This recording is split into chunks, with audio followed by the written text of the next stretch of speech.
The week includes memorial services visuals and the reading of the names that have been newly added to the National Law Enforcement Officer Memorial.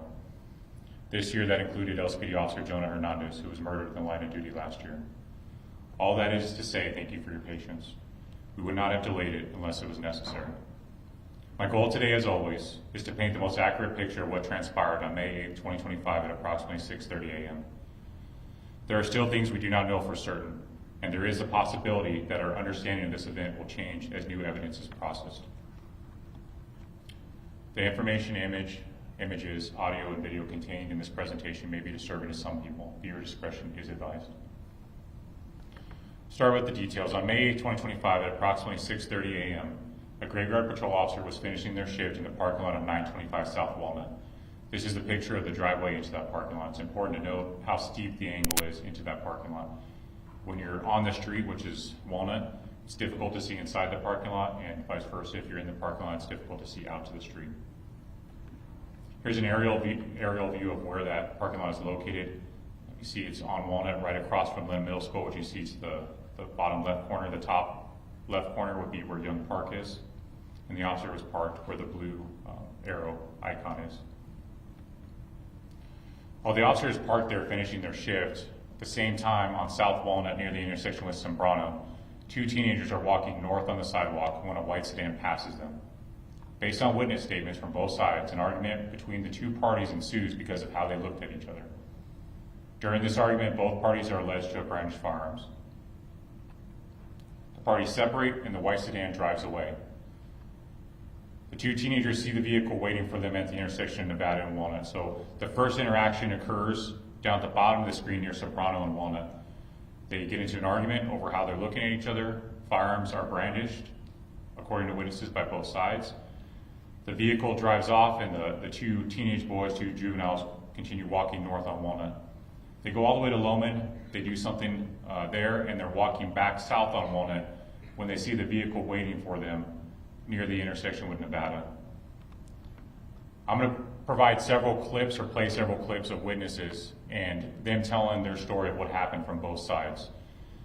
This subject is one of the juveniles, one of the teenage boys that was walking on Walnut and then encountered the white sedan. 5:40 when we woke up, when we start walking, we're coming. As we're walking, a little bit when we're about passing like right here, they pull up on us, some random car, but at first they pull up on us and it was a female passenger, a male driver, and there was 3 males total. Then they get out the car and they're like, well, they didn't get out the car at this time. They roll down the window and they're like, what, you looking for problems, this and that. And I'm like, I don't even know you. Like, I'm not the type of person to live with problems. I'll try to make them better if I make them worse. So I'm just like, I don't even know you, sir. I don't even know you.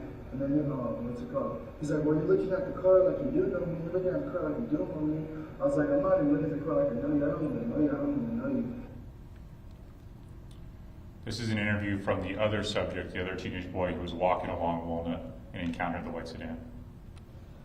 While we're walking over there, I'll say like halfway we're like by me kind of. There's this white car that's passing us. It's a field like, I'll say that, it was three males and a female. They're all in the car and they're over there just, they're basically just trying to pick a fight with this. Like, the white sedan had 4 people and it had 3 males and 1 female. 3 of those people were related to each other. This is a statement from the female that was inside the white sedan. Driving and we see these 2 kids outside the road, which were these 2 boys. They start giving my brothers like dirty looks and like starting to like put their head up like threat, like kind of like, you know, it's gonna be a threat or whatever. So the boy has his backpack in the front and we can see like something hanging out. So the guy's kind of like waving his hands, like threatening, or not throwing my brothers, but like giving them like what's up and all that, like what are you doing, were you staring and all that. So we pass by and we're like, we're gonna leave him alone, like what are they doing? And this is an interview with the subject who was also inside the white sedan.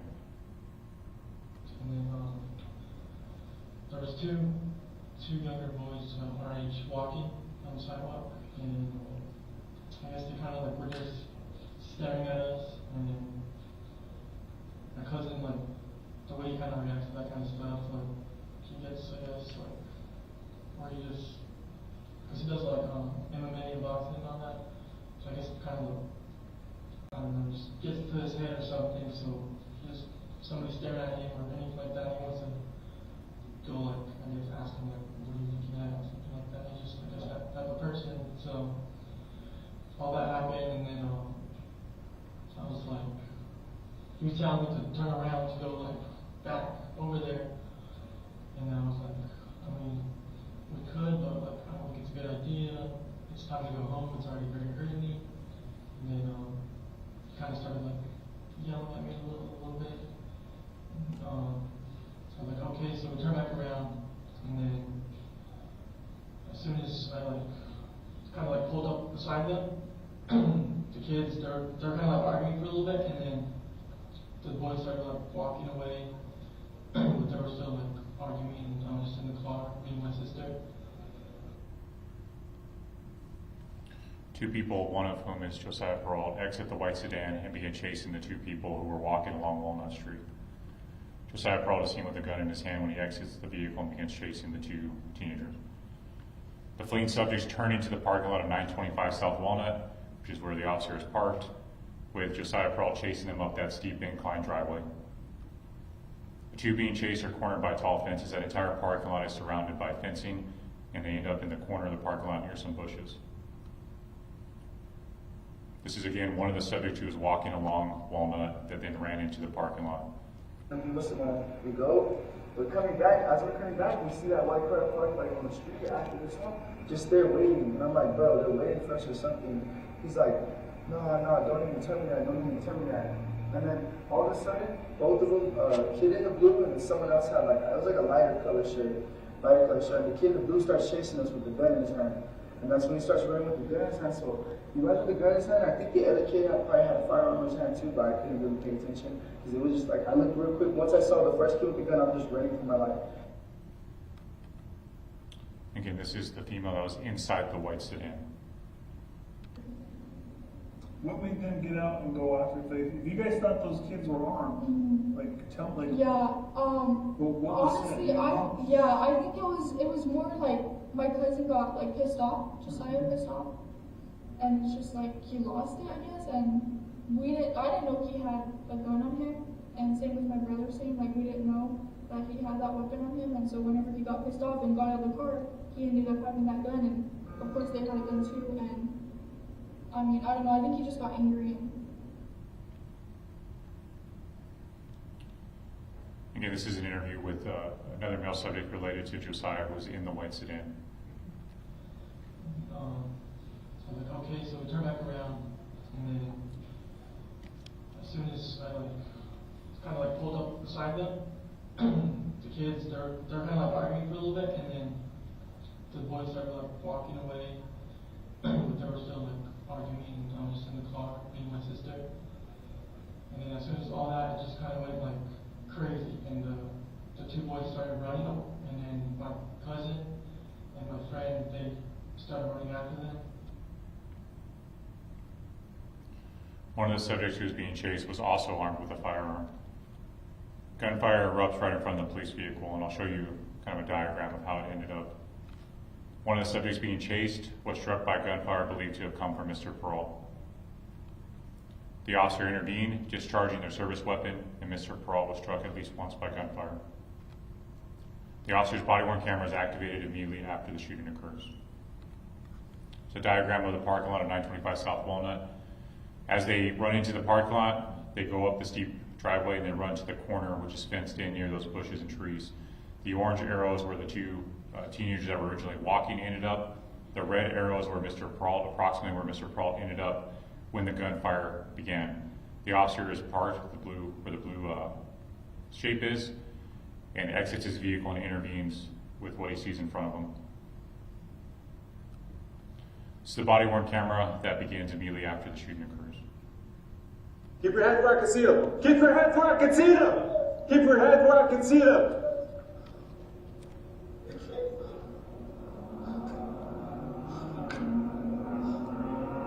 Keep your hands where I can see them. Stop moving. I got one suspect down. He's wearing a blue shirt. Break. He's chasing two other individuals who ran up here. Break.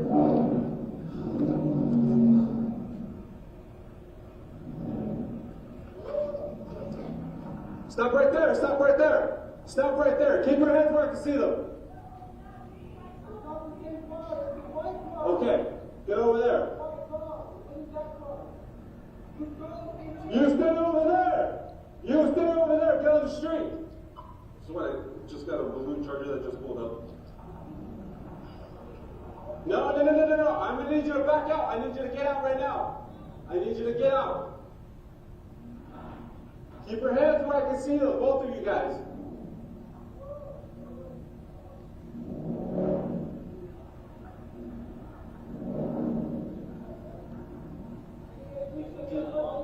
Did you guys get shot? Did you get hit? Alright, do you guys have any weapons? Don't reach for them. Alright, stay right there. Stay right there. I'm not sure. Just pull down. The two individuals I have here, they're saying that it's not related. I guess she was a witness. Stay right there. Just block off Walnut. Alright, give me a second. He's down, okay? Relax.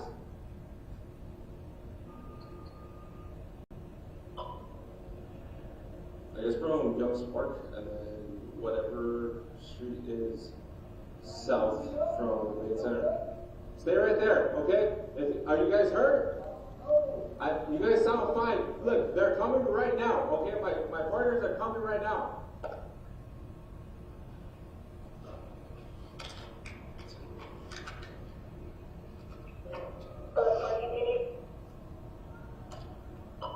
You cut off. Say again. Stage him right now. I'm not sure what the situation was before they came up here. I'm facing westbound. As soon as you guys come up, my suspect that's down is going to be facing south.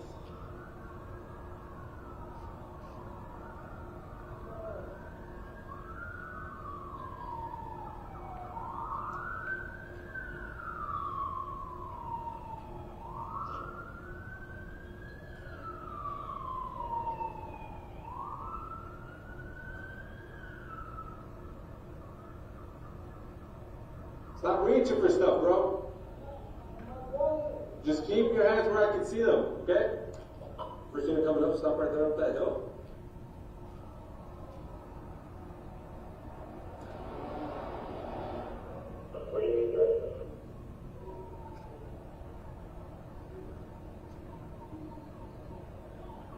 Yeah. Stand by. I got two over here. Keep your hands right there.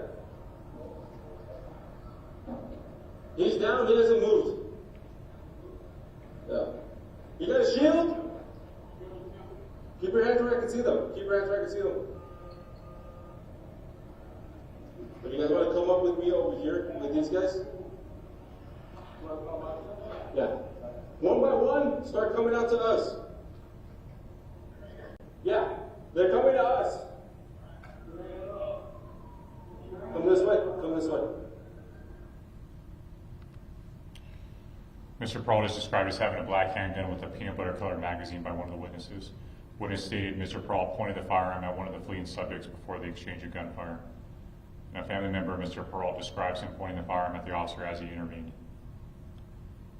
This is an interview again from one of the subjects that ran into the parking lot that was being chased. So you saw him pointing the gun. What the gun looked like? It was, I don't know.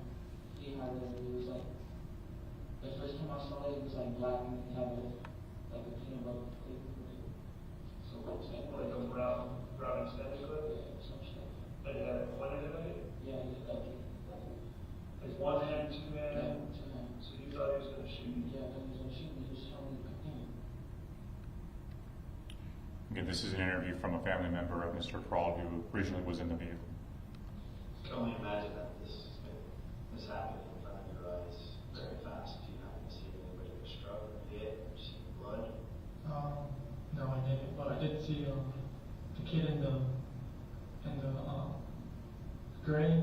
I did see like dirt fly up, and then as soon as I was about to go down, I think she was like by a bush or something, and kind of looked like he was about to fall, and then did like while he was about to I don't think he fell or anything, maybe, but I don't know.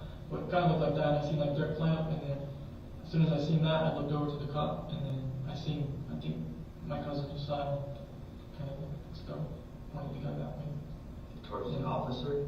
Yeah, like in that time, whenever I took a quick look, you know. But that's, I guess, all else I gotta say about that. High safety measures were performed by arriving officers as well as fire and EMS personnel. Fortunately, Mr. Pearl was pronounced deceased at the scene. A picture of the firearm and magazine that were recovered from Mr. Pearl.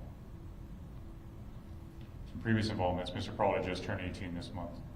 He was a passenger in a vehicle that fled from the Sheriff's Department in April 2024. The driver of that vehicle, who was charged, was also present for this case. Mr. Pearl was also charged with aggravated fleeing and evading an officer in May 2024. He was at Mayfield High School. The principal had information that he had a firearm. When the officer and administrator confronted him, he fled in a vehicle from officers. He was also the driver of a vehicle believed to have been used in a drive-by shooting. There was a traffic stop immediately after that drive-by, and 2 firearms were recovered from the vehicle, one of which was reported stolen. That was in March of 2025. Just a quick refresher on the officer involved incident task force. It's comprised of investigators from the New Mexico State Police, Doña County Sheriff's Office, the Las Cruces Police Department, and the New Mexico State University Police Department. The task force acts as fact finders only. They gather all the evidence, they process the evidence, and they present the completed case to the 3rd Judicial District Attorney's Office for a decision.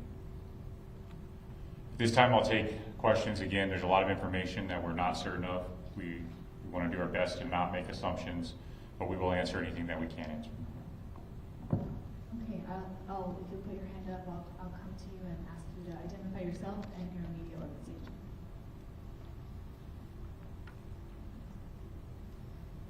Kevin Palomino with Telemundo. Chief, thank you so much for organizing this.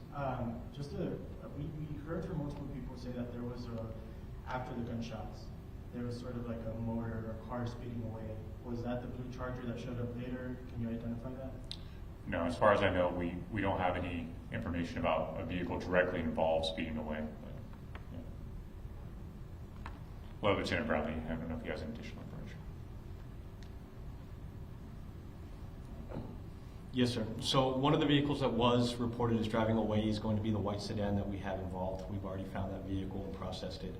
And then what you heard in the video would be that Dodge Charger. It's actually not speeding away, but it is a high-performance variant, so it does have a very loud exhaust.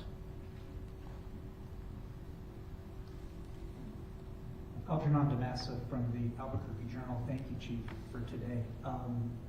The body-worn camera engages after the shooting takes place, and I'm wondering, are these cameras engaged manually only, and was the timing with which the camera activated due to the speed of events? Yes, so the camera is activated manually. I'll answer your question with a question, but imagine you're sitting there completing paperwork, getting ready for the end of your shift, and 2 people run in front of your car and then gunfire erupts. So it's understandable that the first instinct is not to manually activate the camera. And that's what happened in this case. Chief Story, Johnny Coker from KRWG Public Media. So just to clarify the sequence of events, there wasn't a call that came in about the officer was just like basically witness to the event, correct? Yes, to clarify, the officer was sitting in the parking lot. He sees 2, what he describes as kids, run through the parking lot, sees a 3rd subject chasing them with a firearm in his hand, and then that person's gunfire and starts shooting at the 2 people that he saw him chasing. And that's what he witnesses.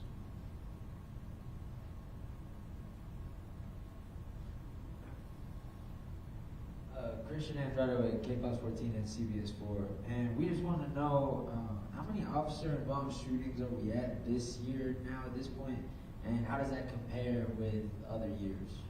I believe we're at 2 for the year. Last year, we also had 2. We had 1 within the city limits and 1 on a critical incident in Alamogordo from one of our SWAT officers.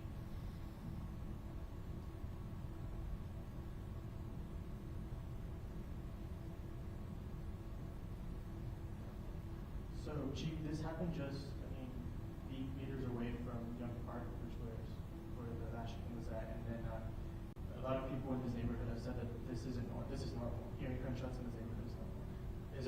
Are there any measures being implemented to sort of secure this area? Is this like a concern for the police department? Well, there are, and that's a more complicated question, but we have a lot of infrastructure that's being installed for our real-time crime center, and a lot of that is going in this area. But ultimately, this is another example of our young teenage boys, losing them for senseless acts, meaningless acts. And I think that's a deeper problem that we need to address. Chief Miguel Perez, KTSN. Real quick, is the aggressor, the 18-year-old, the only suspect in this incident, or are there going to be any other suspects, any other charges, anything like that? There could be additional charges. As I mentioned, one of the juveniles also had a firearm. Obviously, a thorough investigation, but there is the possibility that there's charges as well. So this question's more for Kevin Palomino, or maybe the mayor or the city manager, if you guys are able to answer. But you just mentioned that this is kind of like a deeper issue, teenage violence. Is there a concern, or what's being done to prevent teenagers from getting access to firearms or firearms in the city? I'll just say quickly, there's a number of things that probably need to be done, but a lot of these firearms are being obtained by stealing them, and oftentimes they're coming from vehicles where they're being left in vehicles and the vehicle's unlocked. And so we need to do a better job of securing our firearms so that the kids aren't stealing them, which again is a deeper problem that they're even stealing them in the first place. But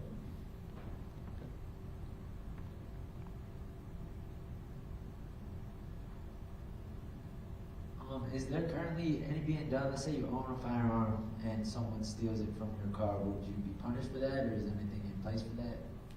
no, you would not be punished. There's a delicate balance between victimizing the victim and encouraging responsibility. And I'm not sure exact what the right answer is, but we have to do better than we're doing now.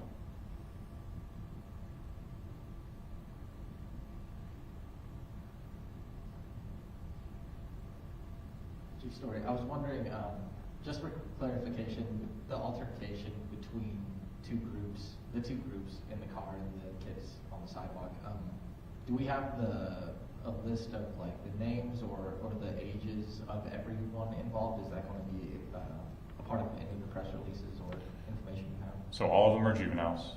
All of them are either witnesses or victims or both. And so in accordance with it, there's likely going to be some protection there. But every single person was 19 or below. So they're all teenagers. Last call for questions? One more. Real quick, the clips that were shown during the press conference, are those going to be available for us from the after the presser? That's according to Ms. Gus, yes. I'm happy to answer that one. All of this will be available on both the city's YouTube and the police department's Facebook page. And so that was actually my last comment. So I think with that, we can end the news conference. Thank you all for being here. Thank you.